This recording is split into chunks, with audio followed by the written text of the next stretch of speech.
I have a few thoughts I want to fire off. Okay. We're rolling. Oh, we're rolling? We're rolling. Raheel, why are you wearing an ESPN shirt? Well, my former employer, ESPN Houston, they had a party and I was invited, and I had some bad blood with them because they fired me during COVID, and it was, pretty upsetting. Fire or layoff? It was a financial cut, but nobody else got financially cut except for me and Barry Laminack, who was there. So it felt like a firing more than anything. So I had some bad blood with them after some time, some therapy, some thoughts and reflections. Things are good now. Oh, okay. And I went to an event. They gave me a shirt, so I put it on. And I like this shirt. It's a comfortable shirt. The reason I ask, and if ESPN's listening, I'm still, available for some consulting and some work on the side. That being said, did you see their power rankings or FPI power rankings? I did not, but let me just tell you. What was it like? Yeah, well, go for it. Let me just tell you, because somebody was quick to say, it's not a vote, dude. It's a algorithm based on like metrics and this, and it sucks. It had Notre Dame at 14 and A&M at 15 after A&M went to South Bend and beat them. I just think if your algorithm has a team that's 0-2 above the team that went to your house and beat you, your algorithm sucks. It does. It does, but who cares? I care. Because I like to get angry about stuff. I like getting angry about stuff. It's fun. I know you like getting angry about stuff. And this was one of the things that really irked me this past weekend. I have two thoughts on the A&M win, but here's one that like really got me, and it had nothing to do with you. It had something to do with our mutual friend, John Granado, who hosts a show on ESPN Houston. So I'm in a group thread with him. I use it mainly to talk, trash and catch up with them, whatever. But he texted and he basically, I'm going to read it verbatim for you because it upset me and it got me reflecting on why does this matter at all? So here's the text, okay? Yeah. He says, Texas, number 8, the Longhorns, A&M, number 10, Oklahoma, number 11. If you actually watch college football, why would you think they're better than those two teams? Talking about Texas, right? Yep. And I said, who cares? In week 3, why do rankings matter? Why does it matter where these teams are, especially these 3, when there is going to be a round robin with the Texas Longhorns? They're going to play the Aggies at the end of the season. They're going to play Oklahoma in about 3 weeks. So this will all sort itself out. Yeah, yeah. Now, if this was the final rankings where the playoffs are at stake and these teams don't meet each other, then yeah, like there is something to be mad about because where you are early in the season kind of dictates what happens towards the end. But when it's a format where these 3 teams are going to separate each other, who cares? Why does the rankings matter? Here's the why. Because a couple things. First off, I don't remember Texas fans being disappointed with the early preseason rankings of where they were and Arch when it didn't matter. So there's that. The second, but it didn't matter. They were number 1. Who cares? Again, yes, they were number 1. Somebody has to be number 1, but it didn't. It wasn't one of those things where you're like, oh, I can't believe it. We're number 1. Let's celebrate. It was more like, okay, we're number 1, but there's a whole season left to be played. This is why it matters, because it doesn't. But college football fans hold on to everything. By all fans, all humans. Anything you can get mad about, you get mad about. By the way, and Jake Crain, I think, might join us in a little bit. By the way, I told the story to Lucci. I'll tell you because I have turned over a new leaf. Like, I actually shouldn't even mention this because I don't want to paint myself in a certain way. But I was in Chicago with Olin Buchanan and Brian Jones. We were looking for a place to eat. Ran into some old Aggie buddies. It was great to see. And Brandon Davenport, shout out to my old roommate, ran into him, and Dave Resnick. Anyway, as I'm going to this restaurant, this Longhorn guy, like, gets in OB's face and my face and does the horns up. And we kicked your butt, brother. Blah, blah. I'm like, bro, do you not know who I am? I don't operate like normal human beings. I'm stupid. But I walked away. I was proud of myself. And then I was like, can't walk away. And I went right to the guy. And oh, no. No, I didn't do anything stupid. My point is, I went up to him, and he gave me this stage fright, like, oh, my God, I'm going to get hit by a truck. And he put his hand right here, like quickly. I don't know if you can see that, but he put his hand right here and goes, hey, man, I was just playing. I go, I'm just coming to shake your hand, man. And we had a very nice talk. See? That's how it is. Good job. That's good that you talked to the person. We had a great chat. Look, if Aggies, I have so many Aggie friends, right? You being one of my closest friends, family. if you talk smack to me about Texas football, it's okay. I don't care. I move on. But I'm also I don't have time for this, right? When random Aggies come up to me and they're like, "Oh, Arch Manning sucked. Oh, you guys are overrated." I go, "All right, cool. Whatever. What do you want me to say?" Because Yeah. we're going to actually face each other. If this was any other year, maybe I'd fight back a little bit and say, "Yeah, well, guess what? That's what it is. Texas, is a big name, and yeah, there's a bias when it comes to their rankings and the preseason championships. It's a story as old as time, all that stuff, right?" But this year, we're actually going to play again, and we played last year, and the Longhorns won, so we get to talk a little smack. That's part of the rivalry. That's what makes college football fun. So I get it, and I'm glad you didn't do anything. No, right? I don't do You anything just talk to the stupid. guy, and most people, once you start talking to them, they're cool. They're fine. I did do the Nuño so- walk, like the intimidating, like Oh, you were a little stern. no, but that was nice. It was very nice. Anyway, dude, South Carolina. I'm not always right, but I was right. Like I thought that Lenore's would take a step. I said this during SEC Media Days. I went on SEC Mike's show. I'm sure I talked to Jake Crain about it. I went on a couple shows. I was like, I just think they're going to take a step back, and I think it's obvious their defense isn't going to be as good, and their offensive line had issues last year, except against A&M. And and what Vandy did to me might be the most impressive win of the college football season. Might be. There's some other ones that are pretty impressive. I think A&M's was impressive. I think Oklahoma over Michigan was impressive.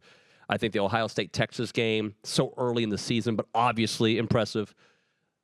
But what Vandy was able to do to go to South Carolina at night and, just dominate them.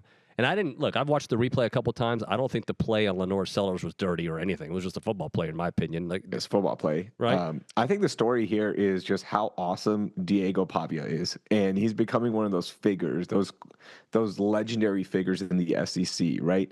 They might, what do you think Vanderbilt finishes in terms of this season? Like, they're not going to be a CFP team. They're going to be on a low-end bowl game.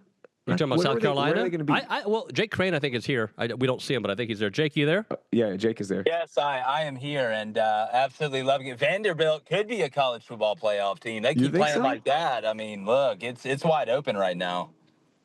Well, Jake, I look at them and I'm like, they got a quarterback who's dynamic. They got a defense that's playing lights out. They got a coach who exactly what he said after the game is like, I've been building something. I'm building towards this.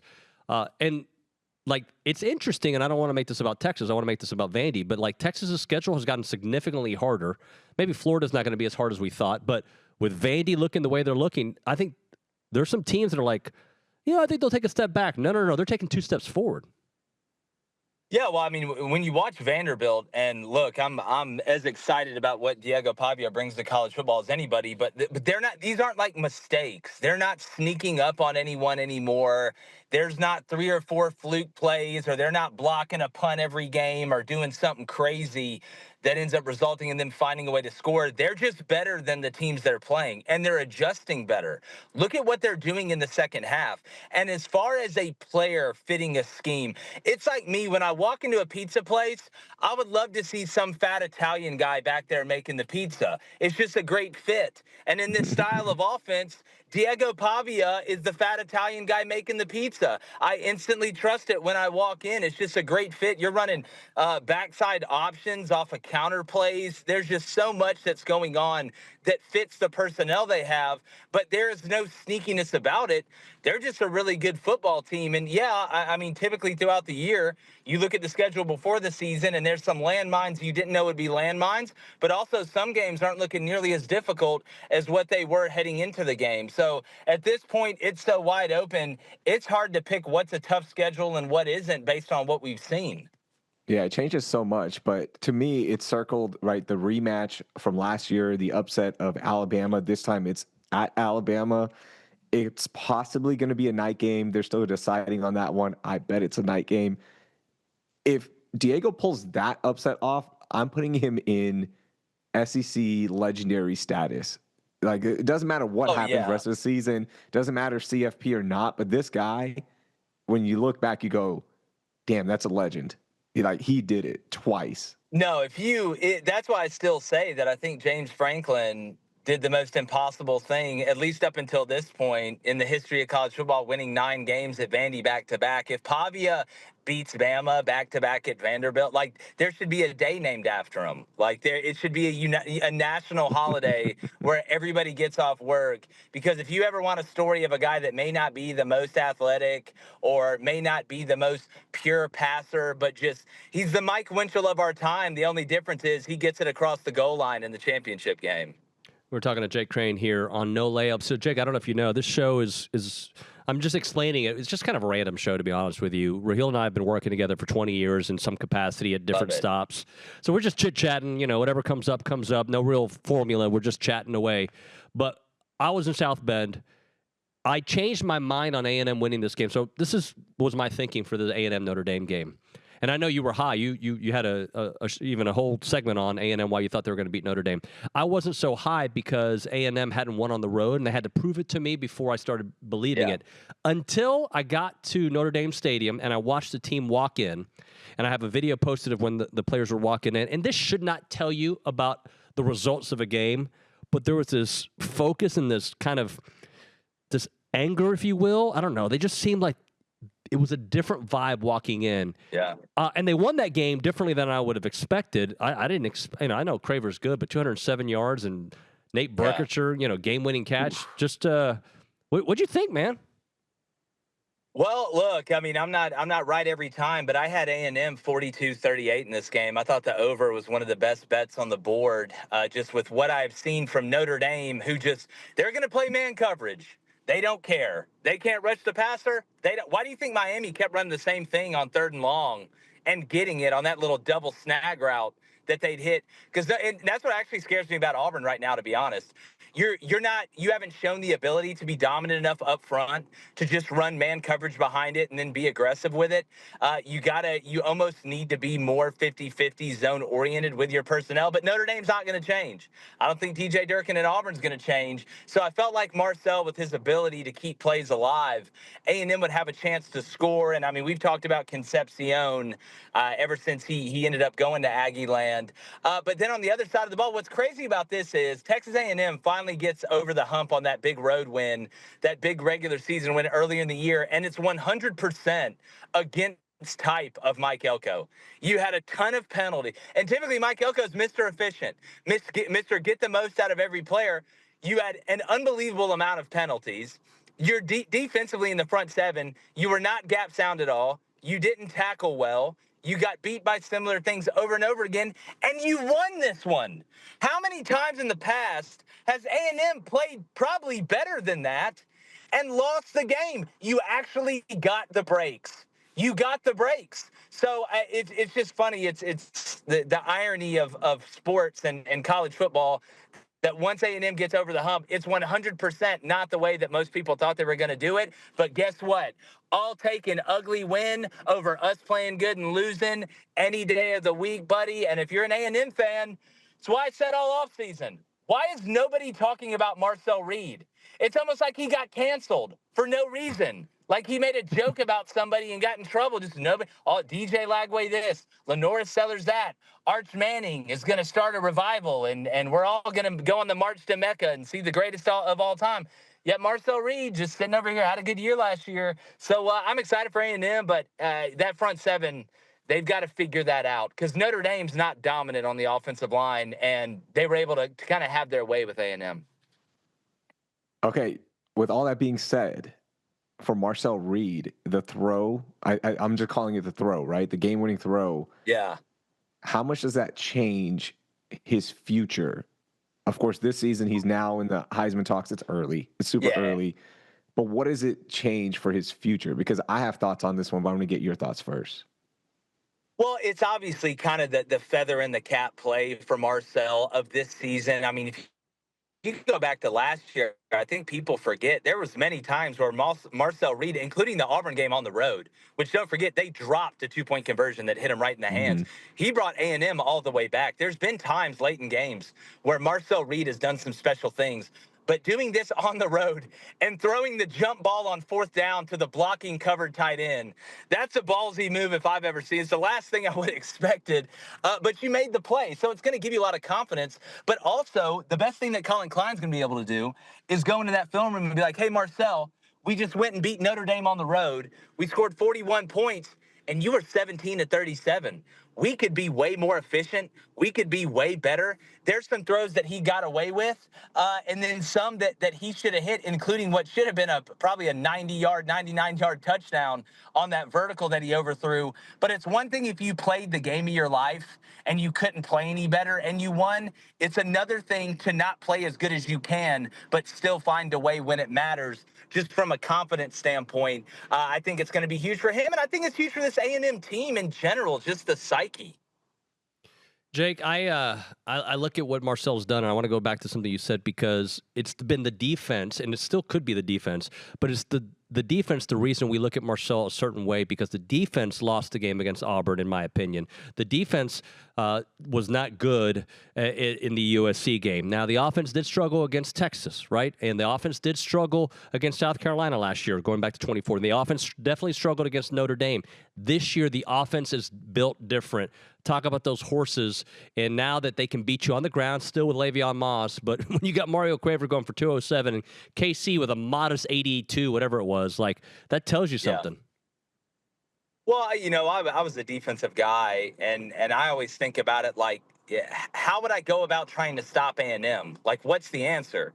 And the best OCs will tell you, if I can beat you with balance, I'll beat you every time. You want to be as unpredictable as possible. You want to be able to stay on schedule, and you want to be able to hurt people multiple ways. So if I'm thinking about A&M, the best part about Craver going off like he has is that it's not just Concepcion. I can't double everybody. It's just like in basketball. If you got 4 guys that can shoot the 3, I can't double everybody. Somebody's probably going to get a good look. So I think the ways that A&M can score put a ton of pressure on the way that the game is called defensively. I mean, again, at the end of the day, do you say, you know what, we're going to stop the run and make Marcel Reed beat us with his arm by putting a spy on him, by putting a safety in the box, especially against 11, 12 personnel, mugging guys up and trying to win one-on-one on the side? That's probably your best bet, but you're going to take the probability of eventually Craver making a play, Concepcion making a play that isn't a 20-yard play, it's a 70-yard play for a touchdown. Well, Rustin got him. Hello, Jake. Oh, we lost him. This is what makes the show great. We're just having conversations. I know. I was going to ask him, we're a quarter of the season done. Like 3 weeks have elapsed. What's changed for you? Preseason predictions versus now. Can y'all hear me? Yeah, you're back, buddy. Hey, Jake's okay, back. yeah, I don't know what happened there. I would say the biggest thing that has changed in my mind, Clemson's just fallen off a cliff. Mm-hmm. That one, with the amount of production that they returned, all on both sides of the ball, but also bringing in Tom Allen, I didn't think they would skip a beat. And, I mean, they struggled against Troy, guys. I mean, the run game has really struggled, and it just seems to be filtering through. Another big thing is what Florida State did to Bama. I mean, the Miami thing doesn't shock me as much as Florida State up front on the line of scrimmage, which is where they were really deficient last year. I'm watching fast quarterbacks throw to big guys. It's looking a lot like Jordan Travis to Johnny Wilson. But I would say Clemson's fall off is pretty shocking to me. Jake, how vulnerable, and this is going to sound ridiculous saying out loud, but I see some vulnerabilities. How vulnerable is LSU now that we know that Clemson isn't that good, now that we know that Florida isn't that good, but we also know that defense seems to be that good, and the offense, they're probably going to figure it out, right? I feel like at least the offensive line at some point will come together. Yeah, look, at LSU, to me, when you talk about team balance, it may not be the sexiest way to win, but you have more ways to win now. I mean, in the past, it's been let's just hope to outscore people and tackle somebody every now and then are enough where we can win games 42 to 35. I just feel like the offense is kind of a little bit more dictated off the defense playing well. I think Brian Kelly, if you actually go back and watch philosophically the way that Brian Kelly's best teams play, it's like this. it's not like what we saw with them having to be the Globetrotters on offense and awful on defense. It's complementary football. So why would I sit here and try and go crazy on offense and put ourselves in vulnerable situations when I know I can run the ball and play action and play good defense and win the football game? I think that's why he was the most upset about that first question. Oh, and man, that was wild. But I think he's kind of out of line. Why are you upset? Well, guess what? It sucks. You're going to get asked terrible questions, even if it's the first question. You're making millions of dollars. Own up to it. It's all right. It's not a big deal. Like, I thought it was a little over. I think his response was a little too much. Jake, like I thought I agree with Raheel, but I also think as a reporter, sometimes don't we have to like kind of learn to pick your spots? He's not your boss, so you do it whenever you want to do it. But like, it is almost like, all right, I'm going to ask a softball. There's like I feel like a mutual understanding between the media. All right, let's start off with a softball, and then we'll get to the nitty gritty. Well, I mean, look, I think at the end of the day, especially when you're winning, you reserve the right to answer a question however you want it. I didn't hear anybody complaining about the way Nick Saban was talking to reporters when Bama was destroying everybody. That's the beauty in being 3-0. So I think you got to read the room a little bit. You know, if you want a good answer, I guess you did get a viral moment because he's pissed. But I mean, at the end of the day, Yeah. LSU is playing complimentary football. He gave you the thing that you cried about the most, and that's winning the first game. It's probably the toughest one they've played in the last 6 years. How about you just shut up and enjoy a little bit of the team balance before getting upset? It's at the end of the day, some people will never be happy. But if I wanted to get a great answer, if I really wanted to get him to tell me about a problem, I probably would have started off with, it was a heck of a win, but you guys can get so much better. What's going on third down, and how do you expect to fix that? It's just a much better way to ask that question, I think. Hey, Jake. Yeah. Anybody know the name of the reporter? Sorry. He was a Jake. TV guy. That's all I know. But, hey, Jake, before I let you go, this is a non-football question, but I'm going to try to tie in some football. I don't know why I thought of this. I think it's because I was at Notre Dame. Who is the funniest college football fan? Because you got Shane Gillis, who's a Notre Dame fan. You got Theo Vaughn, who is he's not going to take Pavia's mom out on a date. Like, I'm trying. Who's the funniest one? Raheel? Anybody? What? Theo's hilarious to me. Theo's great, To me, he's the funniest one. I tell you, who else is a big college football fan is Vince Vaughn. He's a huge college football fan, and he actually played the Notre Dame quarterback in the movie Rudy. I don't know if a lot of people remember that, but I think he's up there. But give me Theo, 10 out of 10. I'm going Theo. Shane Gillis. Yeah, I love Theo. I love him as a podcaster. I love how vulnerable he is on mic. But Shane Gillis to me is Shane's hilarious. Yeah. God. Yeah. Man, there's not a non-funny person in that group. Yeah, that's a good one. Hey, Jake, man, I appreciate you jumping on with us. Appreciate you, brother. Hey, anytime, man. Congrats on the undefeated start. Just please keep making me look right. Thanks. You got it, man. I'm working on it. See you, Jake. Oh, that was great. I love talking to Jake. I don't get jealous of people meeting people, but when Shane Gillis dropped by my good friend hung out Shane, with y'all, yeah, my good friend Shane. Man, do you know the story behind that though? Like the actual story, like the two parts. There's two parts to that story.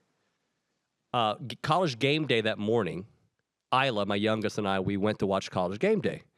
And I just was standing at the right spot at the right time, and Shane just walked right by me. I go, oh, my gosh, there's Shane Gillis. I go, hey, Shane. He goes, hey, man. And he shook my hand. And Isla was looking at him like amazed because she knows I watch him because I'm a bad dad, and I just play it in the background sometimes. And he shook my hand. It couldn't have been nicer. Fast forward, hours later, we're talking, I don't know, that was probably, 9 a.m.? So 13 hours later, I'm doing the post-game show, and I'm pissed. All right? I'm in a bad mood. Yeah. We just lost to Notre Dame. Our offense looked like absolute butt. And I'm just talking to Brandon Leone and CT. I'm like, yeah, blah, blah, blah. And I see the door open, and it's just a little head popping out. And in the middle of everything, and poor CT, Chris Taylor didn't know who I was talking about. I go, is that Shane Gillis? And he kind of just like waves at me. I go, you got to come on in. You got to come in. And he's like, okay. And he kind of gingerly walks in, and he stands behind us awkwardly. And I basically I kidnap him for a hit he wasn't expecting to do. And then Kill Tony was here. Tony Hinchcliffe was here. I didn't see Tony, but then, of course, Billy went out on the town with Tony and Shane. Didn't invite me. Thanks, Billy. Yeah. Hey, what's up, man? Shane, just like hey, all right, cool. All right. Okay. Yeah, it was good. Cool. Yeah. He's awesome, man. He's so funny to me. Tires is such a good show. That was the only one. And I mean, I think most Aggies kind of know like how far the press box is to where y'all actually are located, the studios for Texags. So it's not a short walk. It's not just like, hey, let's just hop over. He made the effort to walk all the way there. Yeah, but it's not a long walk either, right? Like it's literally across the street, but you're not doing it unless you're doing it with an intention to come by, right? Like you're coming by. Yeah, that was so cool. Okay, final thing on this win. About A&M's win over Notre Dame? Notre Dame win. Yeah. What's up? Yeah. Go ahead. Okay. The one thing that happened right after that win, it was, again, college football. Are you going to do the Sean Pendergast dance thing? Is that what you're talking about? No. Okay. This is a different thing. Okay. Fans are always going to try to downplay, opposing fans will try to downplay the win, right, for Texas A&M.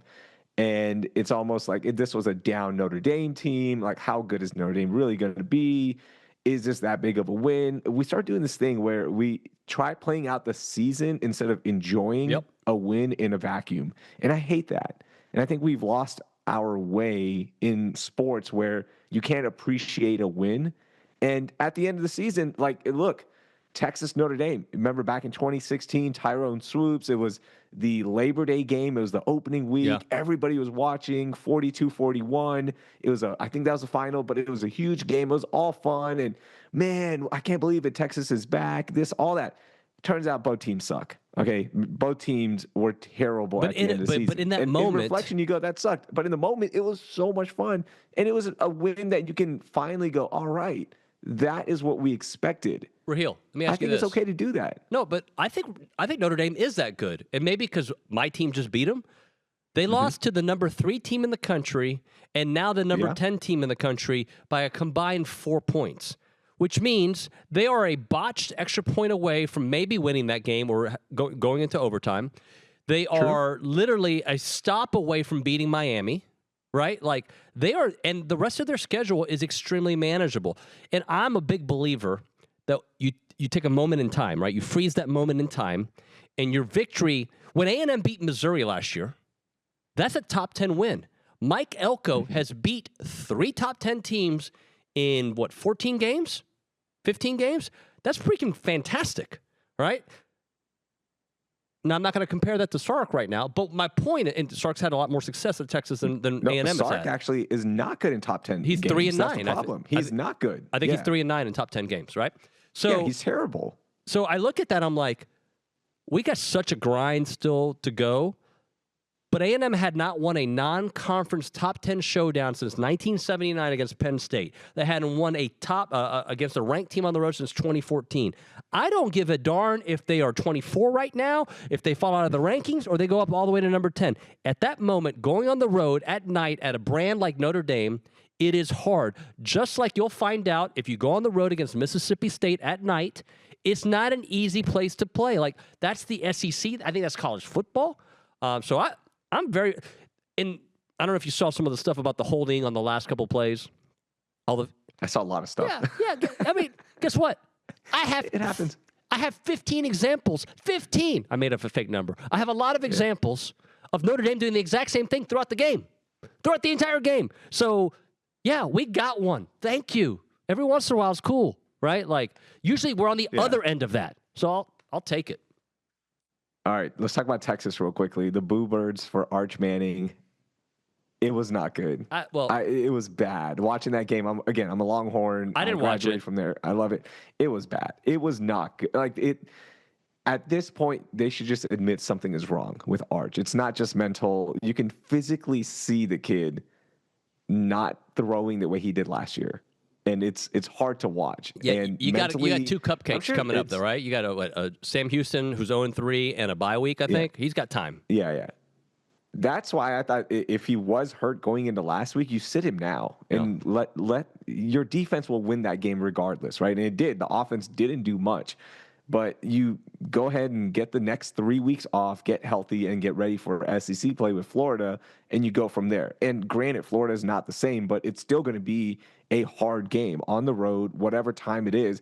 You're matching up, and then you get ready for Oklahoma the following week. So it's not one of those things that you just kind of ride and figure out in the bye week. I think you have to have some forward thinking here. Yeah. And Sark has a track record of having quarterbacks who just he doesn't care if they're hurt. He's going to play them. Think about Quinn Ewers, right? He got hurt every single time, comes back and didn't look the same, and yet he's still grinding it out, and you play them, right? You don't want to adjust, but at some point you got to have forward thinking, and that's frustrating that they don't. So let me say this about Texas. I believe there's always overreaction going on with all college football programs, especially Texas. Overreaction to how good they were to start the season and how good Arch was going to be. Overreaction to being, what are you, 2-1, right? 2-1 to start the year? Because they have looked poor against bad teams. I think a lot of teams have looked bad against bad teams this year. A&M did not look great against UTSA.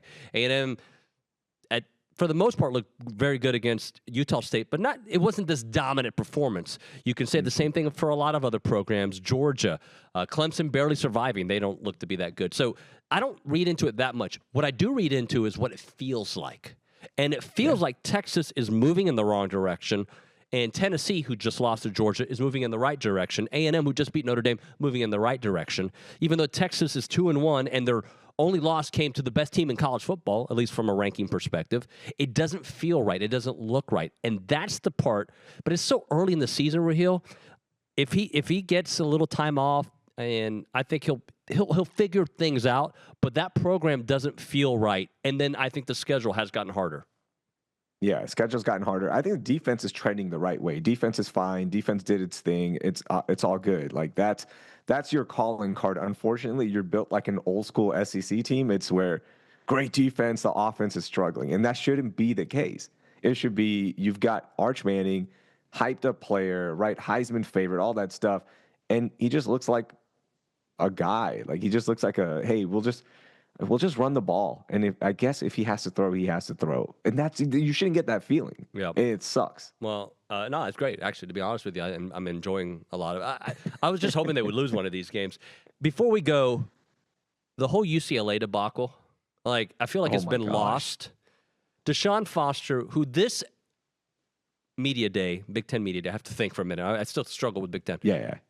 Was a lot more like conversational and like kind of made fun of himself. He came across a lot more likable than last year as just like shocked. Obviously, it was not a good fit. He might end up being a good coach somewhere one day. Nico's been a disaster. Like I have not seen a quarterback who was anointed. Well, I'm watching one in Texas, but I think Arch is a different trajectory than Nico. But Nico he was anointed like he's going to be the best. And he had an okay year, middle of the road SEC quarterback last year, but they made the playoffs. And I think every step he has taken has been the wrong step. And I've heard both sides of the story. I know somebody who knows him pretty well, and there's a different perspective that I don't think has been played. I don't know. All I know is public opinion and the process and what people thought about Aguilar heading to Tennessee and how that's playing out, and what people thought about Nico going to UCLA and how that's playing out. It's been a disaster with head coach and with Nico. It's been so bad, but man, do you eject this early? You still have you lost to New Mexico last year, right? Huh? You lost. I mean, here's what I think. When you know, you know. Why are we going to play around? Like, all right, like when you know, you know. You couldn't have fired Jimbo after App State because of the contract, and you're like, and his track record, by the way, was way better, and the recruits he was getting. Yeah. But I would have understood, right? You lose that kind of game, and that was after an 8-4 year and just 2 years removed from going to the Orange Bowl and being left out of the playoffs when you should have been in the playoffs. But I just think if you know, like, why are we waiting around? UCLA should be a job that some coaches are interested in that are, hey, now that I know this is open, that's somewhere I can go. Because you spent all that money, and I think there is you got to be mindful of it. But his contract wasn't one of those huge ones. It wasn't like a $20 million or anything. But I don't know. I'm under the belief that you give people some time, and I get it. If you know, you move on. It's college sports. It's different. It's competitive. Maybe there's a guy out there that can resurrect the program. But to me, you go, man, let's play the season out. Let's figure it out. Hey, by the way, this video is brought to you by Heritage Films. What would Chance McClain say about Deshaun Foster and Nico? Like, if he were to do the Heritage film about the last year, how would that go? It would be... I don't think Chance is going to L.A. He's a good old boy. No, he goes everywhere. By the Oh, way, yeah. Heritage Films, Yeah. they go everywhere. So That's if you true. have family in LA and you want to do a documentary on Pop, then he'll do it on them and he'll fly the whole crew out. They figured that out and they're fantastic with this. But I think the documentary would be I got my money. And it would be the story of both of those guys. Like they got their money. We got and they're paid. Good. Doesn't matter. I got paid. And Hey. then you figure it out, UCLA. That sounds like a rap song. Yeah. Yeah, that I'm not going to make this a long topic, but I think that is the problem though with kids and NIL. While I recognize a place of your name is making these universities and you should make a lot of money, I also think it can take the hunger away. I'm not saying that's what happened with Nico, but I'm saying like when you have $600,000 in the bank and you're 20 years old, like, I don't know, man. Like, you're not promised the NFL, and you have this false sense of who you are, and you could put yourself in financial jeopardy. Look, I'll never make that kind of money in my entire life. And if my kids could make that money, you know, of course we'd have the conversation. I don't want to turn this into an NIL thing, but I do think that is a problem that I'm curious what the Heritage Film is going to look like 20 years from now for a lot of these folks that made a lot of money when they were 19 and 20 years old. For some of them, they'll be CEOs. They're like, look, I was able to start this business. And some of them are going to be like Antoine Walker and be bankrupt at, 26 years old. Yeah. Yeah, I hope it's the one where they save their money and they invest it or they start a business, whatever it may be. Maybe you get a Heritage Film done, right? And you don't have to be a millionaire for a Heritage Film, by the way. Very affordable. So hit up Chance. He's great. But maybe it's it's affordable, but it's not like going to like Walmart and, picking. It's affordable for what you're getting. For what you're getting. There you go. Yeah, it's yeah, like affordable for what I know you're people getting. who make way less money than me that have like really expensive cars. Yeah. Like you. Why you got to call me out like that? I'm just kidding. All right, Raheel, we probably went too long. All right. See you later, man. I don't know. I don't know if I want you to go yet. I'm leaving. I got to go. Later. I'm trying to watch Monday Night Football. Bye.